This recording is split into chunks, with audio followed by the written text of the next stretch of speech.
네, 반갑습니다.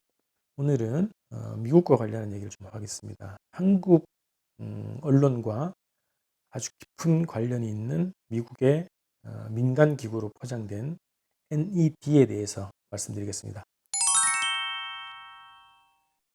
NED는 National Endowment for Democracy라고 되어 있는데요. 이름이 한국에서는 국립민주주의기금, 전국민주주의기금, 혹은 민주주의진흥재단 여러 가지 이름으로 해석되고 있습니다. 이 기구에 대해서 저는 주목해야 된다고 생각을 하는데요. 이 주제는 좀 내용이 좀 길기 때문에 1, 2부로 나눠서 방송을 해야 되겠습니다. 자, NED와 우리 한국과 어떤 관계가 있는지 몇 가지 사례를 가지고 말씀드리겠는데요. 최근에 북한 지도부의 건강 이상설을 유포했던 최초의 언론사가 데일리 NK라고 하는 곳입니다. 이 NK와 NED의 관계 말씀 좀 드리겠는데요. 우선 그 전에 NED의 정치에 대해서 좀 말씀드려 보겠습니다. 자, 세계 도처에서 제3세계를 침략, 지배, 수탈해온 미국의 세계 지배 방식. 크게 저는 두 가지 방식이라고 보는데요. 하나는 군사적인 방법과 비군사적 방법. 특히 이제 21세기로 건너오면서 비군사적 방법이 더 전면에 나서는 양상입니다. 자, 미국의 세계 지배 정책 실현에 돌격대 역할을 해오고 있지만 교묘하게 민간기구로 포장된 NED의 정체를 한번 살펴보겠습니다. 자, NED는 뭔가? 우선 민간단체로 포장되어 있습니다. 해외의 제3세계의 친미 세력을 육성하고 유지해온 미국 기구가 대표적으로 CIA죠. CIA의 비밀 활동이 노골화되면서 세계의 반미 여론이 높아졌습니다. 미국 의회에서도 CIA 활동에 대해서 간섭이 늘어나기 시작했어요. 그래서 CIA를 비롯한 미국의 지배 세력들이 구상해낸 새로운 공작 방법의 하나로 NED를 만들게 됩니다.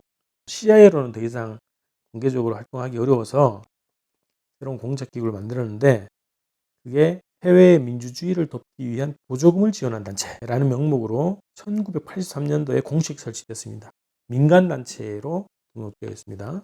자, 그런데 민간기구지만 해외에 공급하는 자금은 전적으로 미국 정부 예산에서 나옵니다.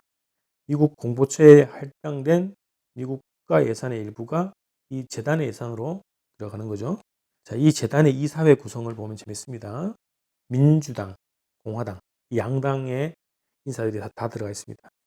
그리고 미국 재계를 대표하는 상공회의소, 그리고 미국의 노동계를 대표하는 미국 노동총연맹 산업별 회의 인사들이 이 NED의 이사로 구성되어 있다는 거죠. 그렇기 때문에 미국 의회에서 예산 배정 결정하는 회의에서 어떤 불협화음도 없습니다. 그리고 미국 노총이 들어있기 때문에 해외 공작에서도 미국 사회 내에서 시민사회 진영의 반발 뭐 이런 것들도 굉장히 적다는 거죠. 그래서 예산 배정과 해외 공작에서 불협화음이 없는 그런 성격의 민간기구 포장되어 있습니다. 자, 이 기구가 세계 각국의 색깔혁명 많이 들어봤죠? 중동에서 뭐 시작됐다고 하는 색깔혁명, 반미 정부를 전복하는 이 공작을 주도하게 됩니다. 자, 해외의 정당, 언론을 재정적으로 지원하고 친미 세력을 육성해 왔습니다. 자, 정당과 언론을 톡 집어서 예산 지원을 많이 해왔다는 겁니다. 자, 대략 알겠죠? 정당을 지원하는 이유, 언론을 지원하는 이유. 자, 친미 독재 국가에서는 반정부 민주 세력을 지원한다 하더라도 장기적으로 친미 정부가 등장하도록 통제하는 역할을 한다는 겁니다. 친미 정부가 무너져요. 근데 그 공간에 진보 정부, 개혁 정부가 혹은 사회주의 정권이 들어서지 못하도록 철저히 봉쇄하면서 이 공간에 새로운 친미 세력, 자기들이 육성해온 새로운 친미 세력들이 들어가도록 공작을 해왔다는 거죠. 광주항쟁 40주년이 되는 오늘 다시 40년 전으로 돌아가 보면 이들이 어떤 역할을 해왔는지를, 대한민국에서 어떤 역할을 해왔는지를 인식할 수 있겠죠. 박정희 독재가 물러서고 민주항쟁이 서울의 봄이 왔지 않습니까? 전국적인 이 반독재, 민주화 시위가 벌어지고 민주정부가 들어설 수 있는 유리한 환경이 되어 있습니다. 그런데 전두환이가 들어선 거죠. 전두환은 미국이 육성한 군부 세력입니다. 자, 이런 역할을 해왔다는 거죠. 정당에 대해서 그런 지원을 해서 진보적인 정부가 들어서지 않고 결국 친미 정부가 들어설 수 있도록 공작을 해왔다는 겁니다. 예산을 투입하고. 자, 그 다음에 비군사적 공작 방법을 적용하는 대표적인 상징적인 실질적인 기구 역할을 해오는 곳입니다. NED가. 군사력을 동원한 지배와 점령 정책에 대한 저항과 반발이 거셌지 않습니까? 그러한 것을 피하고 민주주의 개혁, 혁명으로 포장된 교묘한 공작 방법으로 제3세계를 지배하는 미국의 고안품이라는 거죠. 미국의 이해를 관철시키는 정책을 관찰하기 위해서 형식적, 민주적 절차를 거쳐 민간 정부를 출범시키는 그런 방식을 쓰는 거예요. 예전에는 미국이 군사력으로 쳐들어가서 정부를 몰아내고 친미 세력을 강압적으로 들어앉히는 방식이었다면 NED가 등장 이후에는 자기들이 육성한 이 세력들이 혁명의 이름으로 개혁의 이름으로 선거라는 절차를 통해서 친미 정부로 합법적으로 출범시키는 그런 방식을 써왔다는 겁니다. 그리고 점차 이 추세가 일반화되어 왔습니다. 그것이 최근에 일어났던 우리 한국과 주변에서 일어났던 여러 가지 현상들에 나타나고 있습니다. NED의 세계 공작 사례, 최근 사례 한 두 가지만 좀 말씀드릴게요. 오늘 일부 방송에서는 이 두 가지 사례를 말씀드리는 걸로 끝나야 될 것 같고 2부에서는 NED와 구체적으로 한국, 대한민국과 어떤 연관이 있는 건지를 좀 말씀드려야 되겠습니다. 자, 대표적인 게 베네수엘라 전부 정복을 위한 공작 사례입니다. 네, 최근에 베네수엘라 정부를 전복시키기 위해서 미국이 고용한 고용병들 그리고 베네수엘라의 인사들을 조직해가지고 군사력을 들이밀었다가 적발됐던 그런 사례가 있었습니다. 여전히 베네수엘라에 대한 공작은 이어지고 있는데요. 베네수엘라 정부를 전복하기 위해서 미국이 NED라는 기구를 통해서 육성한 인물이 현재 임시정부 수반이라고 주장하고 있는 과이도입니다. 자, 마두로 정부를 정복하기 위해서 직접 군대를 투입했고 이것이 최근에 적발됐습니다. 그래서 미국의 집요한 정부 전복 시도가 계속 이어지고 있는데요. 이들은 자신들이 NED를 동원해서 정부를 색깔혁명과 같은 방식으로 전복시키는 게 실패하면 군사를 들이밉니다. 군사를 들이밀었는데 이번에도 실패를 한 거죠. 이 자들이 베네수엘라를 정부 정복을 하기 위해서 어떤 공작을 했는지를 말씀드리면 이렇습니다. 이것도 워싱턴 포스트의 기사에 따른 내용입니다. 2019년 워싱턴 포스트의 기사인데 한번 검색을 해보시면 쭉 나와 있습니다. 그거 좀 소개를 드릴게요. 제목은 이겁니다. 미국이 베네수엘라 야권을 수년간 조용히 지원했다. 라는 기사인데요. 20년간 진행된 미국과 베네수엘라 야권의 관계를 집중 조명했다고 나와 있습니다. 보도에 따르면은 이제 차베스 전 대통령이 이제 등장하고 베네수엘라 사회주의 체제를 선택해서 운영이 되어 왔죠. 그런데 미국이 차베스 대통령 선출 이후에 98년도부터 다양한 방법을 동원해서 지속적으로 야권, 그러니까 차베스를 반대하는 야권 세력과 교류를 하면서 정권 교체를 모색해 왔다는 거죠. 이 역할을 중심적으로 수행한 것은 NED였다는 거예요. NED와 그 하위 조직인 국제공화연구소였다는 겁니다.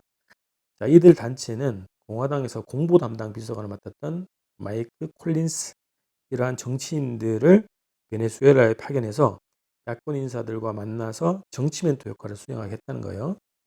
워크숍을 열고 선거에서 차베스를 이기는 법, 정치적 기반을 마련하는 법, 젊은 층을 공략하는 법 등을 전수했다고 하는 겁니다. 여기에 참여했던 미국 외교관은 워싱턴 포스트에 이렇게 얘기했다는 거예요. 계획을 짜고 연합해야 한다고 조언했다. 야권에게 그런 얘기를 했다는 거예요. 당시 야권은 50개가 넘는 정당으로 분열되어 있었다. 이렇게 얘기를 합니다.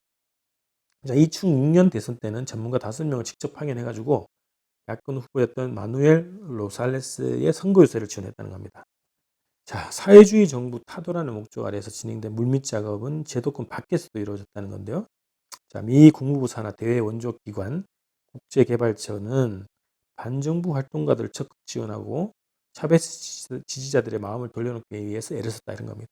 위키리크스 폭로 사이트죠. 여기서 공개한 미국 대사관 내부 문건을 보면 전직 외교관 윌리엄 브라운필드는 국제개발처의 작업에 대해서 이렇게 얘기합니다.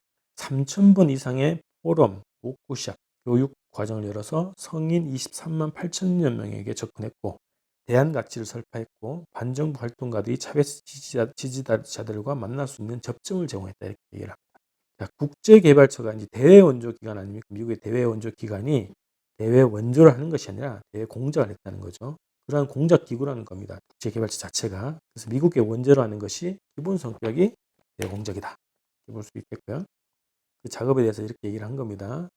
반 차베스 활동가들을 육성했다는 거예요. 그리고 2007년도부터는 학생운동도 지원했다는 거예요. 수도 카라카스에서 종이, 마이크 등 집회 시위에 필요한 기본적인 물품을 제공했고 또 세미나를 열어서 학생들에게 더욱 효과적인 반정운동을 하는 법을 가르쳤다는 거예요. 수도 카라카스 바깥에서는 학생들이 반정부 모임을 여는데 돈도 됐고요. 학생 개인들이 모임에 참여할 수 있도록 교통비도 지원했다는 겁니다. 자, 이렇게 지원받은 학생들 상당수가 야권의 주요 인사로 등장했고 거기에 인물이 지금 현재 과이도라는 겁니다. 과이도 국회의장, 미국의 임시 대통령 수반으로 주장하는 자죠. 이렇게 미국이 제3세계의 친미 세력 육성해 왔다는 겁니다. 이게 대표적인 사례입니다. 지금도 작동하고 있는 그 대표적인 사례예요. 자, 그 다음에 이제 가장 최근에 홍콩 시위를 볼 수 있습니다.